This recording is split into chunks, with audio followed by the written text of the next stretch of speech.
Gjykata e Tiranës dënoi me burgim të përjetshëm Bledar Jambellin dhe Kristaq Lecin, të akuzuar si organizator dhe financues të vrasjes së ish-drejtorit të policisë së Vlorës Artan Suku. Prokuroria ngriti akuzat ndaj Bledar Jambellit, i njohur ndryshe si Ricardo Muhos, si dhe shtetasit Kristaq Leci për veprën penale, vrasje punonjësve të policisë së shtetit dhe mbajtja pa leje dhe prodhimi i armëve shpërthyese dhe municionit. Akuza e Tiranës kërkoi dënimin e tyre me burgim të përjetshëm që u pranua nga tokat e zeza të gjykatës së Tiranës.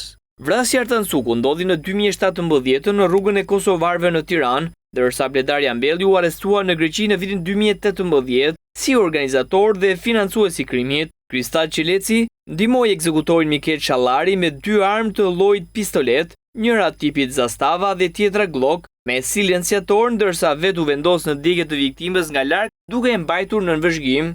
Motivi i vrasjes së Cukut ishte arrestimi që ish kryekomisari Cuku i kishte bërë porositësit Bledar Jambelli në vitin 2012, të akuzuar për vrasjen e Armando Delajt po atë vit, për të cilën Jambelli u lirua 2 vite më pas nga gjykata. Bledar Jambelli aktualisht ndodhet në burg në Greqi për një ngjarje në vitin 2022 ku mbeten të plagosur 5 persona. Për vrasjen, ekzekutorit u premtua 20.000 euro, por mori vetëm 3.000 prej tyre.